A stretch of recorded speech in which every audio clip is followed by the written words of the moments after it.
चौथी गाथा का पाठ करना है। अब तक तो याद हो गई है सभी को गाथा, बोलिए।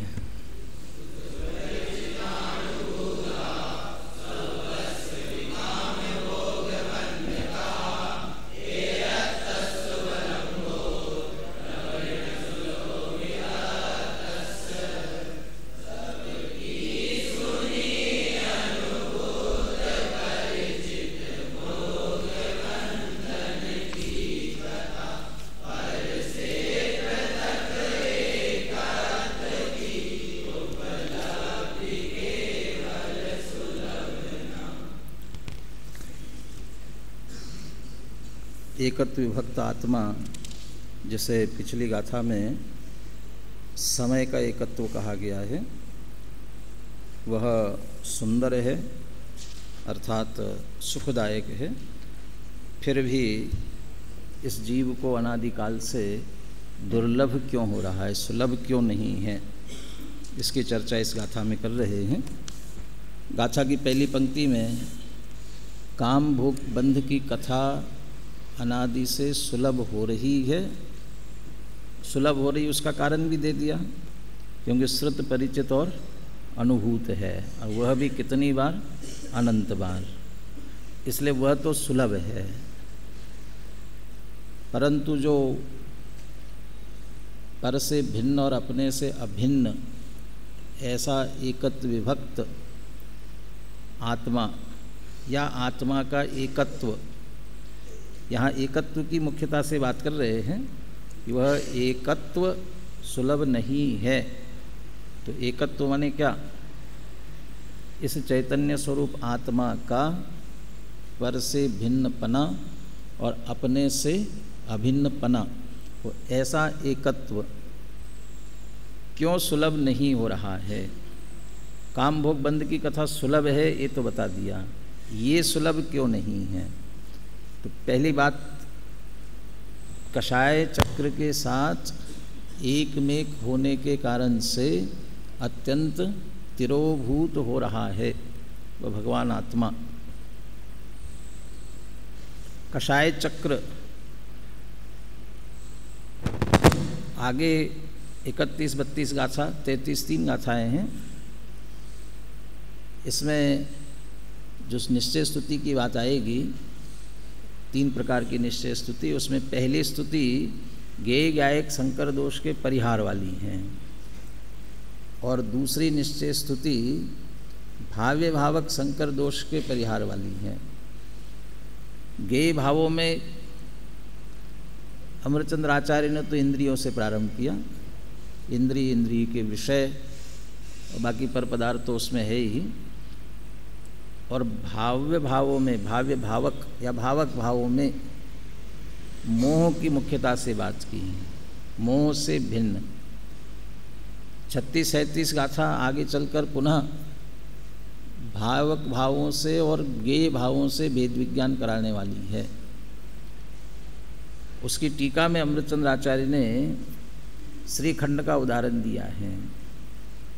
मोह के साथ एकमेक होकर एकमेक भाषित हो रहा है अज्ञानी के लिए, लेकिन जिसे मोह भाव से भेद विज्ञान है, वो उस ज्ञानी को दोनों का स्वाद भिन्न भिन्न बराबर ख्याल में आता है। तो स्वाद भेद से दोनों को अच्छी तरह से वो भिन्न जानता है। लेकिन अज्ञानी के लिए उदाहरण दिया श्रीखंड की भांति। ये श्रीखंड मिला जुला तो अज्ञानी उसे एक समझता है, एक ही स्वाद है ऐसा मानता है। इसी का समझ लो, इसी प्रकार का भाव कर्ता कर्म अधिकार की वो कलशों में अज्ञान और ज्ञान की जहाँ बात है वहाँ भी चर्चा आई।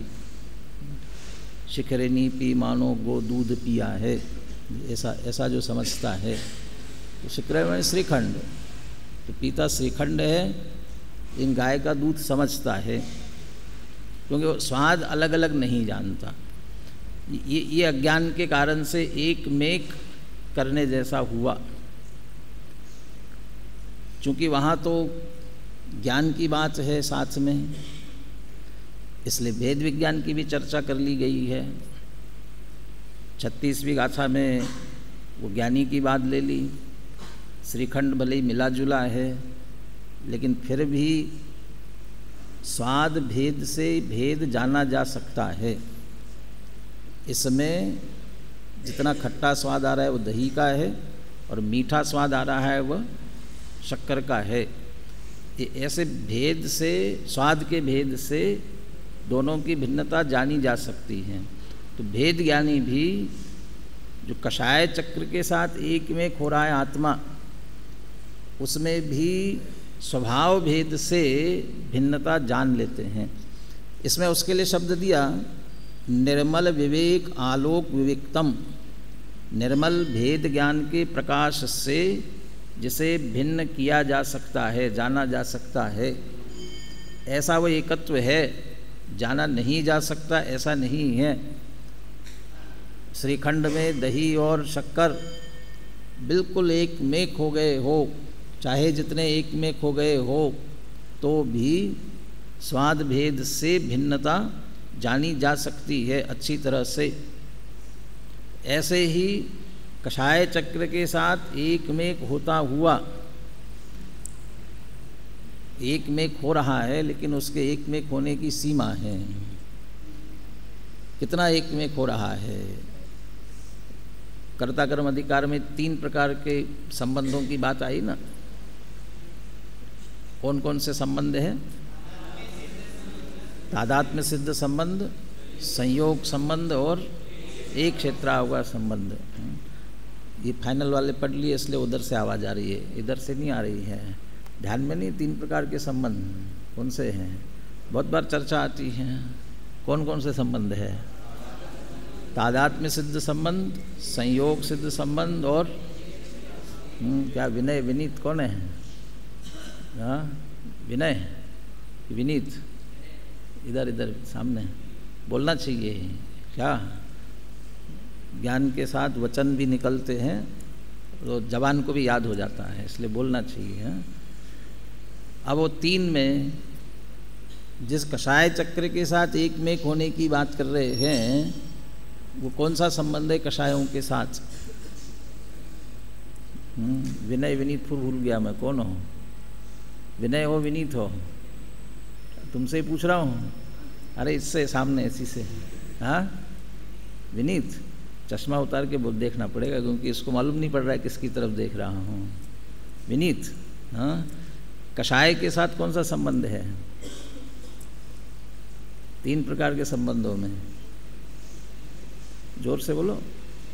संयोग सिद्ध संबंध। विशाल से पूछते हैं, तादात्म्य सिद्ध संबंध किसके साथ हैं?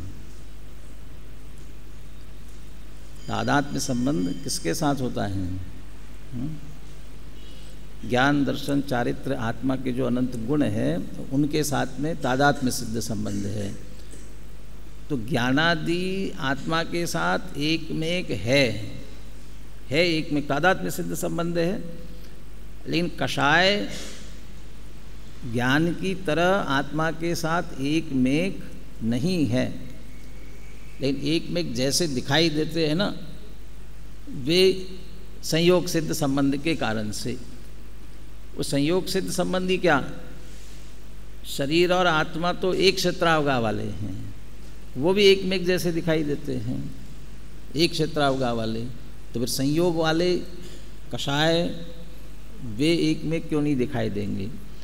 इतना एक में एक पना हो रहा है, इतना एक में एक पना होने पर भी, जैसे श्रीखंड में दही और शक्कर दोनों बिल्कुल एक में एक जैसे हो रहे हैं, लेकिन स्वाद भेद से भिन्नता जानी जाती है। ऐसे यहाँ भेद विज्ञान होगा स्वभाव भेद का। दोनों में स्वभाव भेद है। क्या स्वभाव भेद है दोनों में?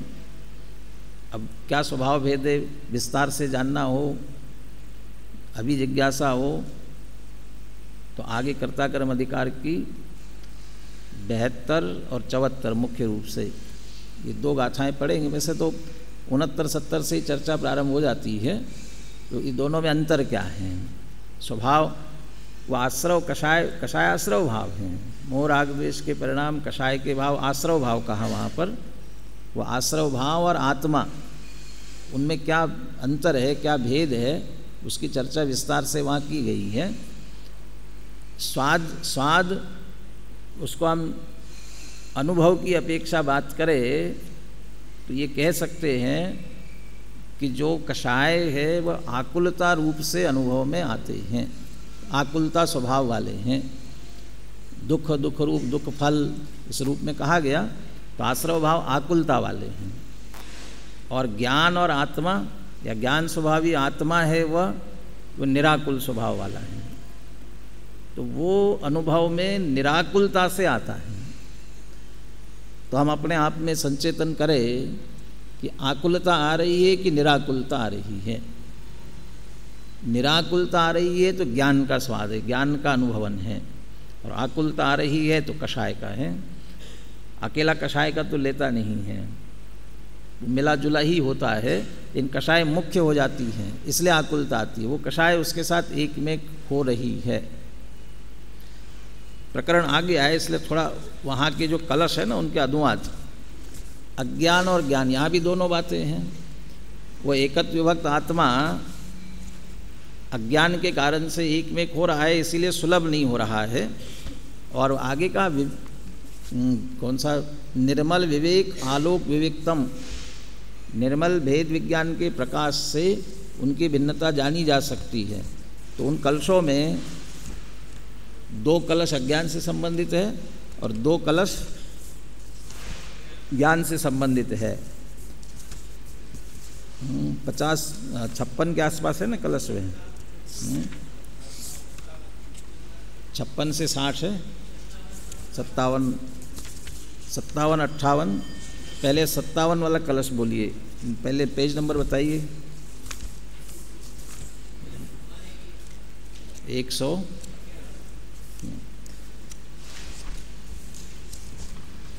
181 पेज पर। ऋषभ अनुशीलन में ढूंढ रहा है, पहले भाग में कहाँ से मिलेगा? वो दूसरे भाग में आएगा कर्ता कर्म अधिकार का। और अपन संस्कृत से देखते हैं, अनुशीलन में कहाँ संस्कृत है? अनुशीलन घर से पढ़ के आना चाहिए।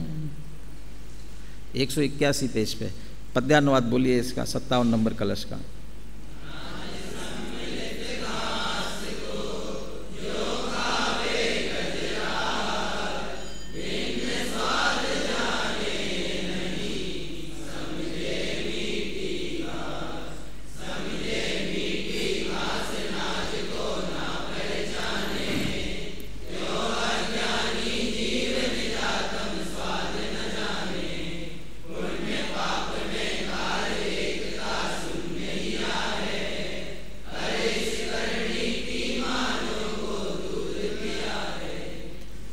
दो उदाहरण लिए इसमें। एक तो अनाज सम्मिलित घास खाने वाले हाथी का उदाहरण है और दूसरा श्रीखंड पीने वाला उदाहरण है। दोनों में स्वाद की बात है। वे दोनों एक में एक मान करके उसका आस्वादन करते हैं, भिन्नता नहीं जानते। वैसे ही अज्ञानी किनका मिला जुला स्वाद लेता है। पुण्य पाप में धार एकता, ये पुण्य पाप के साथ मिला हुआ आत्मा, ये पुण्य पाप की बात है। कषाय की बात कहाँ है? ये पुण्य पाप की बात है। यहाँ तो कषाय की बात चल रही है। तो पुण्य पाप भी तो कषाय ही तो है।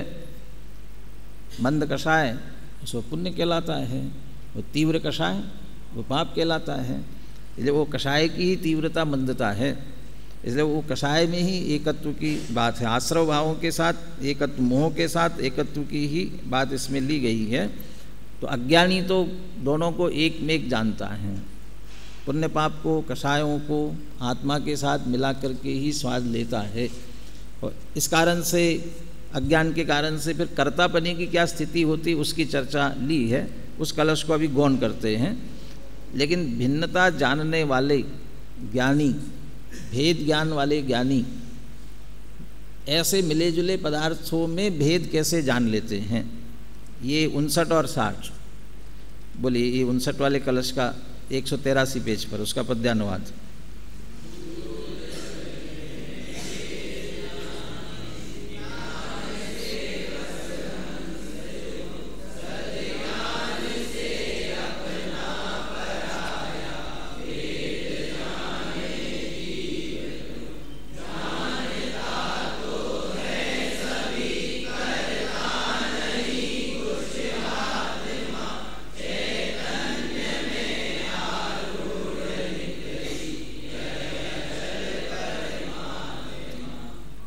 हंस का उदाहरण दिया, दूध और जल मिले हुए दूध जल में, कौन से मिले हुए दूध जल की बात है?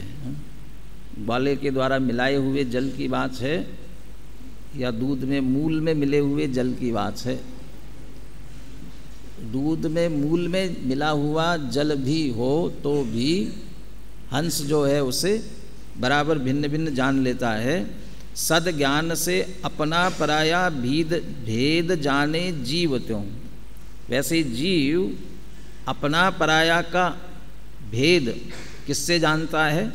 सद ज्ञान से। यहाँ भेद विज्ञान कहा, भेद विज्ञान से अपने पराये का भेद जान लेता है। जिस प्रकरण के लिए अपन याद कर रहे हैं, इसमें अपना पराया, इसमें पराया कौन होगा? कौन से पराये से भेद जानना है? किस पराये की बात चल रही? कषाय चक्र की बात चल रही। कषाय चक्र के साथ जो एकमेक होता है उसकी बात। अपना ज्ञान स्वभावी आत्मा, वो एकत्व, जिस समय का एकत्व है, ऐसा वह आत्मा कषाय के साथ एकमेक हो रहा है, वो पराया। तो अपना आत्मा और पराया वो कषाय, उनमें भेद ज्ञान से जाना जा सकता है। अगले कलश में भी दो उदाहरण और लिए। एक उदाहरण की चर्चा कल कक्षा में की थी, जो 17वीं 18वीं गाथा, 16वीं 17वीं 18वीं गाथा में वो आता है, उसकी चर्चा की थी पीछे, कल की थी कक्षा में। वो उदाहरण भी इसमें है। बोले 60वें कलश का पद्यानुवाद।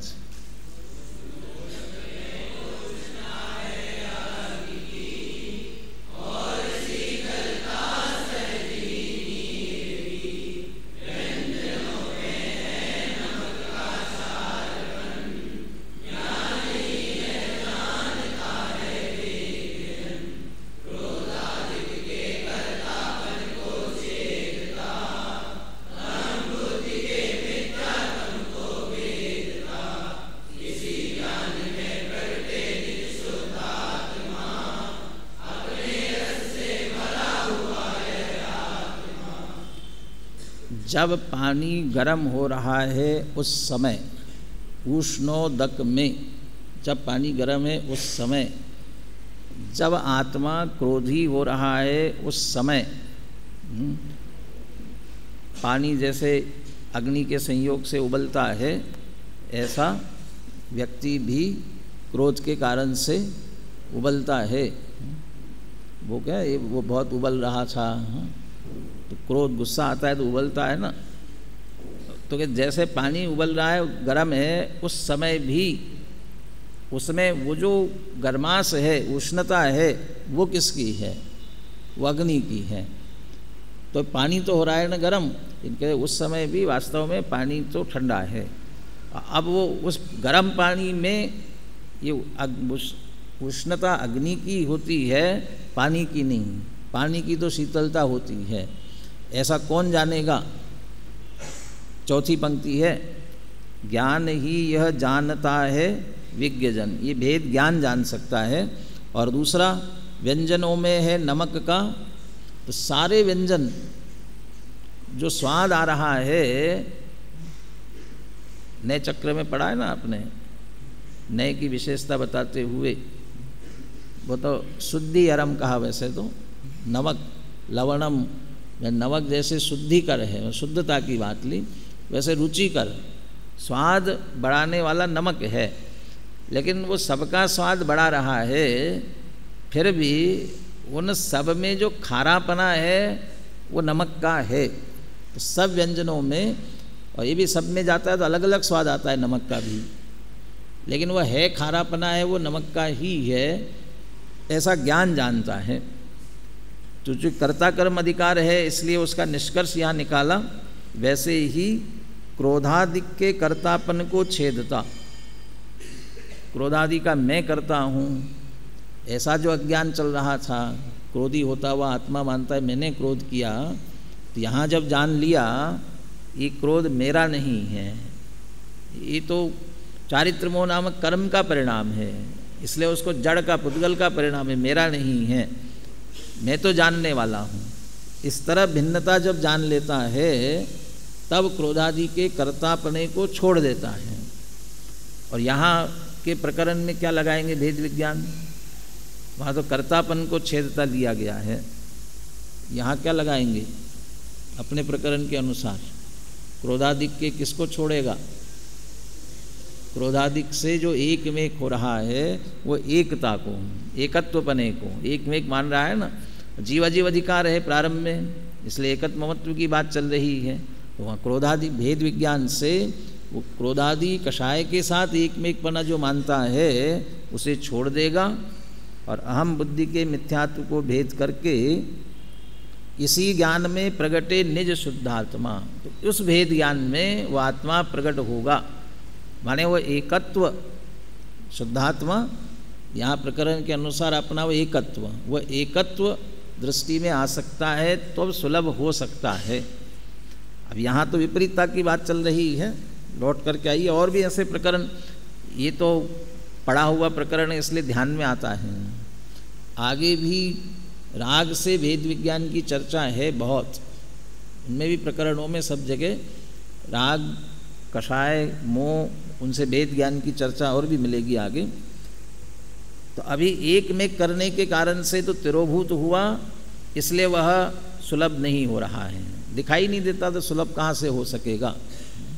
एक में हो जाता है ना, सुलभता नहीं लगती है। लेकिन जब निर्मल विवेक आलोक विवेकतम भेद ज्ञान की दृष्टि से, भेदक दृष्टि से देखेंगे तो आ जाएगा एकाग्रता से। वो आज से चित्र बने हुए होते हैं ना, बहुत से मंदिरों में रखे हुए देखेंगे आपको, ध्यान लगाओ दर्शन पाओ, ऐसा चित्र बना हुआ होता है। आप वैसे स्थूल दृष्टि से देखोगे सहज में तो कुछ दिखाई नहीं देगा। वो हरा पीला नीला वो फूल से बने हुए वो एक सा दिखाई देगा, कुछ नहीं दिखाई देगा। एकाग्र होकर के ध्यान से देखो तो दृष्टि बिल्कुल स्थिर करके वहाँ देखते रहोगे, लगातार देखते रहोगे तो उसी में जो भगवान का चित्र बना हुआ है वो आपकी दृष्टि में उभर आएगा। और बाकी समझ लो जो कुछ है वहाँ पर, लेकिन उससे भिन्न होकर के उभर करके आएगा। तो है वहाँ तो एकाग्रता करेंगे तो उभर करके आएगा। वो एकाग्रता नहीं हो पा रही है और स्थूल रूप से देख रहे हैं तो कषाय के साथ एक में एक दिखाई देता है। जैसे वो चित्र है उसी में छुपा हुआ है, उन्हीं में है, लेकिन बस एकाग्रता से नहीं देखने के कारण भिन्न नहीं दिखाई दे रहा।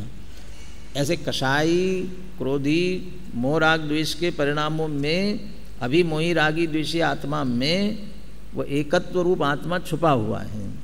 वह एकाग्रता से नहीं देखने के कारण इसको तिरोभूत कहा। अत्यंतम तिरोभूतम सत, अत्यंत तिरोभूत हो रहा है। चलो हो रहा है, लेकिन कोई बता सकता है, समझा सकता है ना, तब तो समझ में आएगा। अब उस दूसरे हेतु की तरफ इशारा करते हैं। स्वस्य अनात्मज्ञतया, स्वयं आत्मा का स्वरूप जानता नहीं है।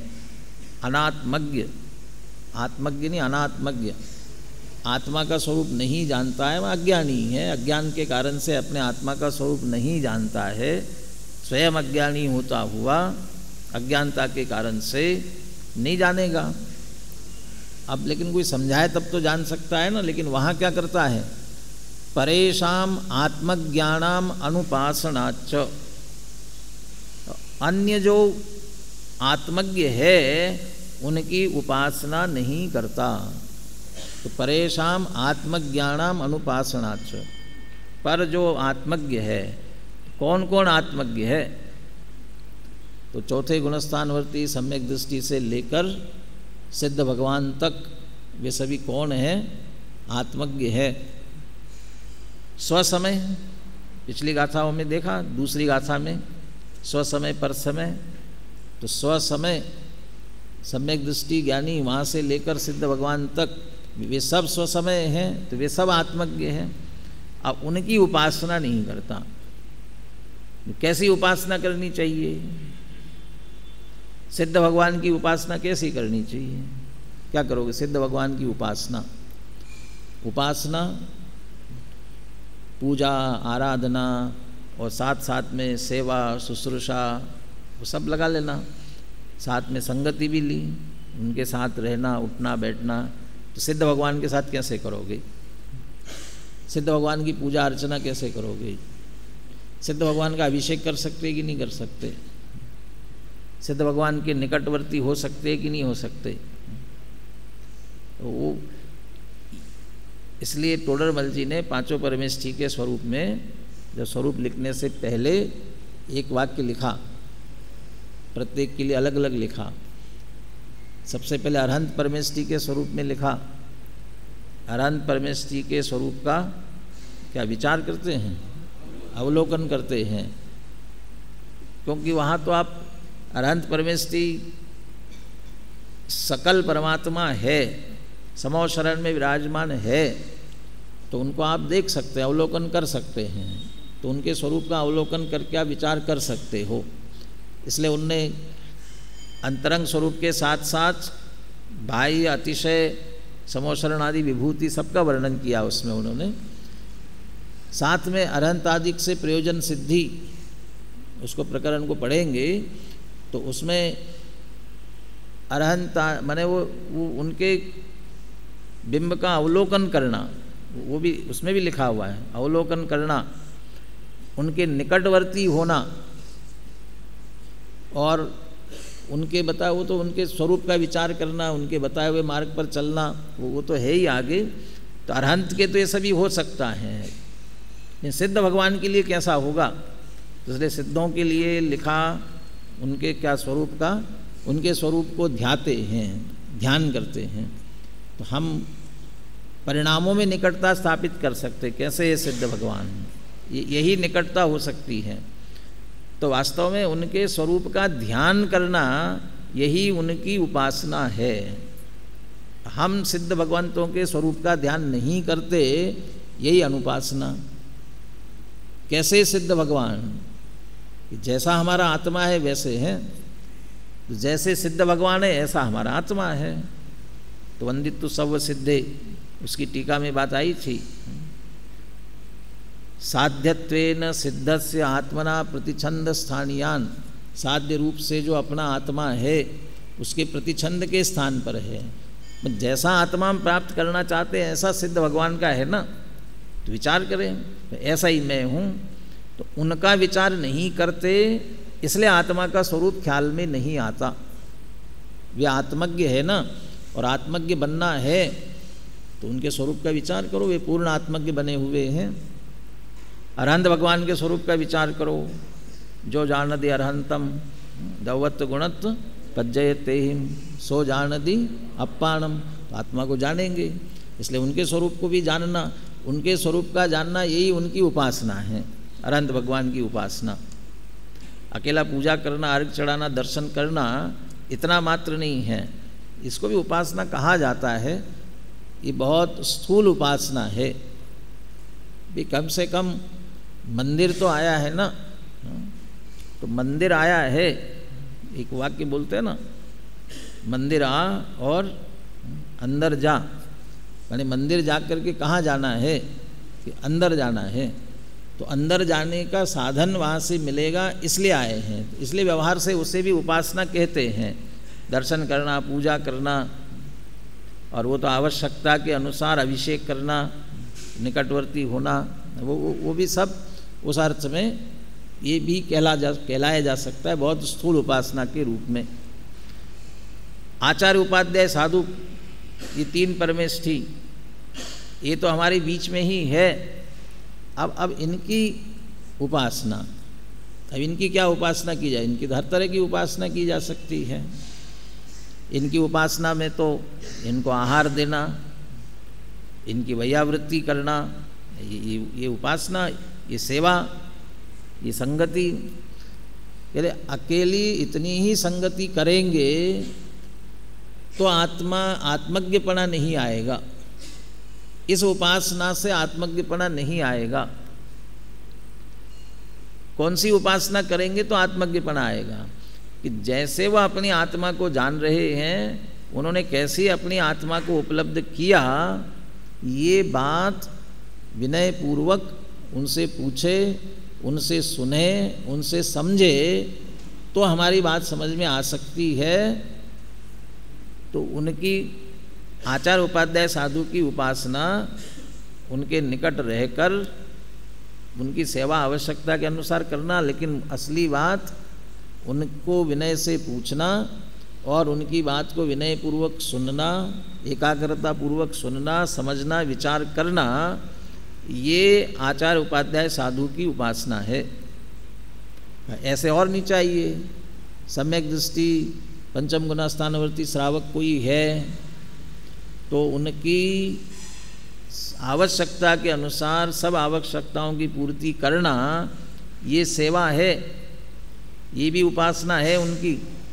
लेकिन वहाँ भी उनसे जो असली तत्वज्ञान है वह सुनना समझना, वो असली सेवा है। अब वो सेवा करेंगे तो निश्चित रूप से आत्मा का स्वरूप हमें समझने के लिए मिलेगा। और ये छोड़कर अकेले बाह्य सेवा में लगे रहेंगे तो उपलब्ध होने वाला नहीं है। इसलिए उपासना का तात्पर्य, जैसे सेवा वैयावृत्ति में हाथ पैर दबाना, ये उत्तम तप धर्म में चर्चा लिए विस्तार से। तप है ना, वैयावृत्ति नाम का तप है। अंतरंग तप है कि बहिरंग तप है? वैयावृत्ति तप, अनशन अवमोदार वृत्ति परिसंख्यान और रस परित्याग विविक्त शयासन काय क्लेश का बहिरंग तप में है। प्रायश्चित विनय वैयावृत्ति और स्वाध्याय ध्यान, तो ये तो अंतरंग तप में आ गया ना वैयावृत्ति, तो अंतरंग तप में है। अब वो अंतरंग तप है तो बाएं हाथ पैर दबाने से वैयावृत्ति कैसे हो सकता, अंतरंग तप कैसे हो सकता है?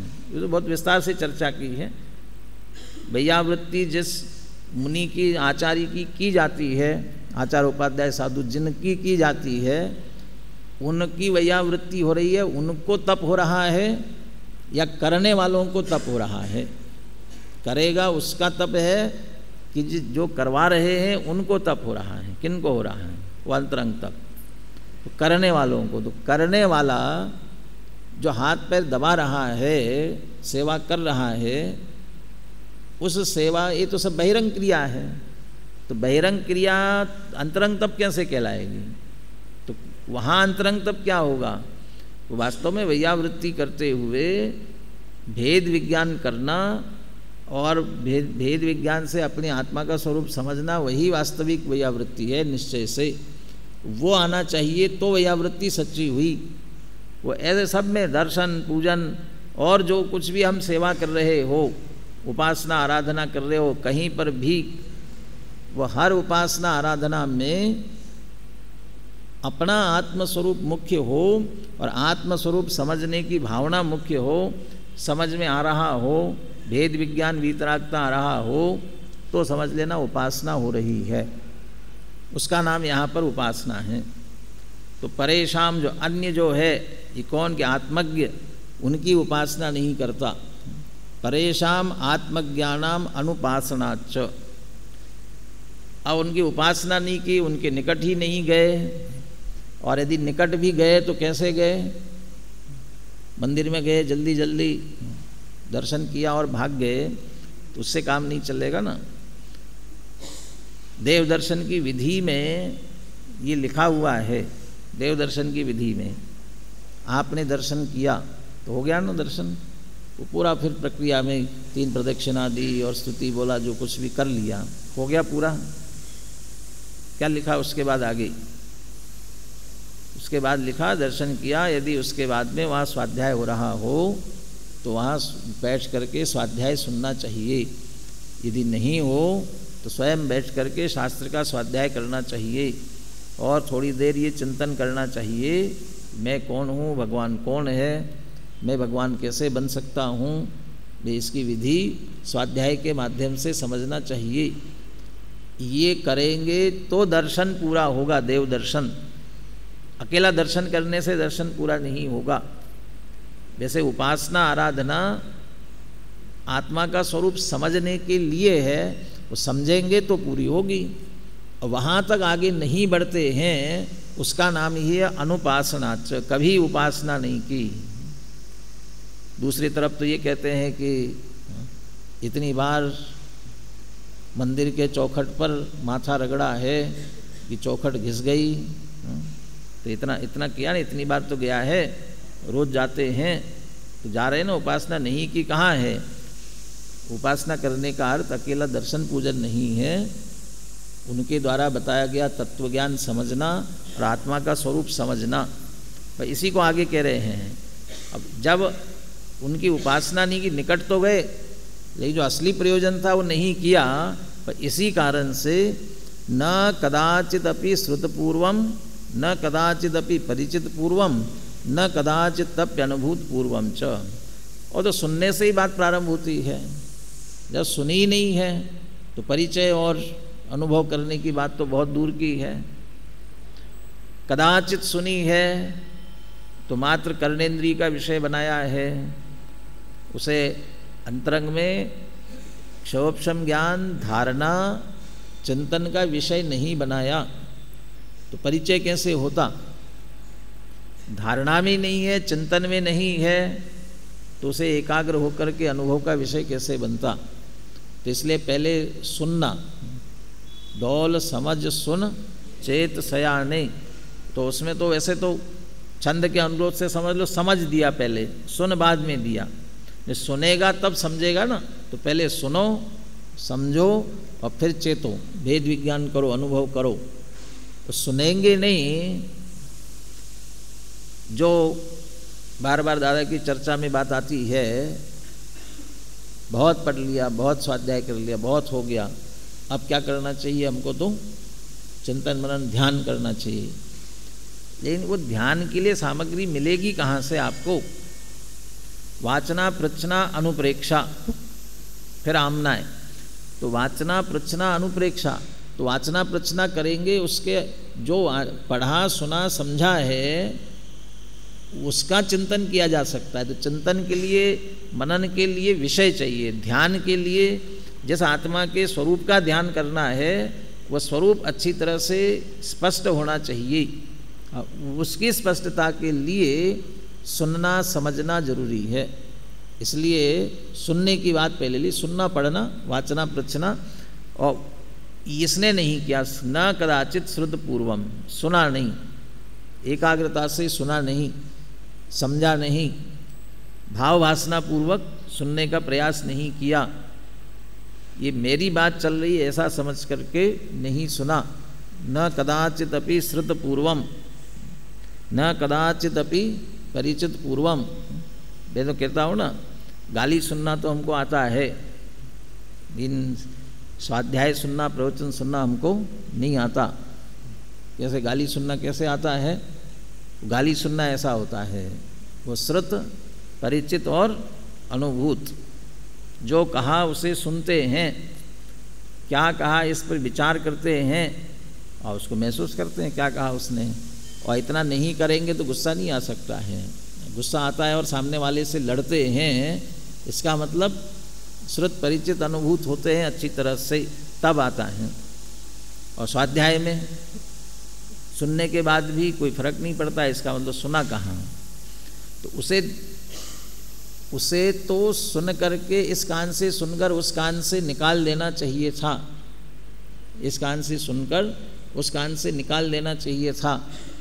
और उस समय अब कान पर पड़ी गई है, सुनने में आ गई, जानने में भी आ गई, अब क्या करना चाहिए था।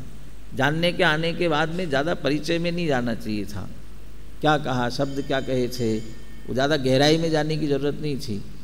और कदाचित आ भी गई तब भी अनुभव तक जाने की आवश्यकता नहीं थी। मैं कहीं ना कहीं रुक कर के छूटना चाहिए था। वहाँ ऐसा नहीं होता है, वहाँ उल्टा वहाँ तक पहुँच जाते हैं। और आत्मा की बात, भगवान आत्मा की बात चलती है, अपनी बात चलती है, तो उसमें या तो उड़ा देते हैं, सुन करके सावधानी से नहीं सुनते, सुना भी तो धारणा में लेकर के उस पर विचार करना चाहिए, वो नहीं करते। और धारणा में विचार किया तो भी क्षोभक्षम ज्ञान का चिंतन का मात्र विषय बन जाता है। यही मैं हूँ ऐसा जो एकत्व स्थापित होना चाहिए अनुभव, वहाँ तक नहीं पहुँचते। ये अभी तक नहीं किया, इसलिए क्या हो रहा है, वो पहला प्रारंभ का शब्द था।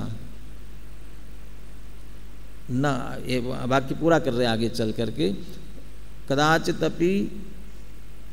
कदाचिदपि श्रुत न पहले, न कदाचिदपि श्रुतपूर्वम न कदाचिदपि परिचित पूर्वम न कदाचिदपि अनुभूत पूर्वम च निर्मल विवेक आलोक विवेकतम केवलम एकत्वम। वो एकत्व विभक्त आत्मा है, बस वह मात्र वो इस तरह से नहीं विषय बनाया, और इस कारण से अतः एकत्वस्य न सुलभत्वम, इसलिए वह एकत्व विभक्त आत्मा हमारे लिए सुलभ नहीं हो रहा है, वह अत्यंत दुर्लभ हो रहा है।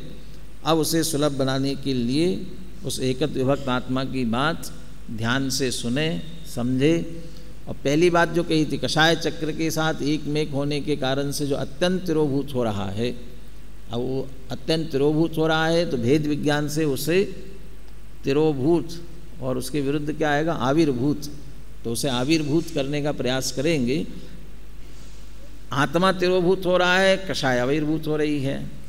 कषाय को तिरोभूत करो, ज्ञान को आविर्भूत करो, तो आत्मा आविर्भूत होने लग जाएगा। ये करते करते फिर एकत्व निश्चित रूप से सुलभ हो सकता है, परंतु ऐसा नहीं हो रहा है। इस कारण से एकत्व से न सुलभत्वम, वह एकत्व विभक्त आत्मा हमारे लिए सुलभ नहीं हो पा रहा है। इसलिए अब पांचवी गाथा अमृतचंद्र आचार्य विषय को तत्काल जोड़ते हैं। अतः एकत्व से न सुलभत्वम, पांचवी गाथा की उत्थानिका पढ़िए, क्या लिखा, अतएव एतत् उपदर्शते, अतएव इसीलिए, एतत् उपदर्शते इसीलिए इसको ही दिखाते हैं, क्योंकि ये सुलभ नहीं है। जो सबको सुलभ है उसके लिए क्या करना है, वो सहज उपलब्ध है, उसकी चर्चा करने की जरूरत नहीं है। ये सुलभ नहीं है, इसलिए यही दिखाते हैं। कहाँ दिखाते हैं, कहाँ दिखाएंगे, अब पांचवी गाथा में बताएंगे। दिखाते हैं माने इस ग्रंथ में उसे दिखाएंगे, और उसके कहने की प्रतिज्ञा आगे पांचवी गाथा में की जाएगी। चौथी गाथा की चर्चा पूर्ण हो गई है। इसके संबंध में कुछ पूछना हो, कल आपको पहले पूछने के लिए अवसर मिलेगा, लेकिन वही पूछेंगे जो पढ़ कर आएंगे। पढ़ने पर जिन्हें समझ में आएगा कि ये बात हमको समझ में नहीं आई, नहीं पढ़ना बहुत अच्छा है, निश्चिंत रहते हैं। हाँ, कोई शंका ही नहीं रहती है, शंका नहीं रहती तो क्या है, निशंक, एक अंग तो प्रकट हो जाता है। हाँ, निशंकित अंग हो जाता ना। ये चौथी गाथा भी पढ़कर आए और पांचवी गाथा प्रारंभ करेंगे, इसलिए वह भी पढ़ कर के आए। खास करके अनुशीलन पूरा पढ़ ले, इसी विषय आपको पूरा ख्याल में जाएगा। देना उपस्थिति।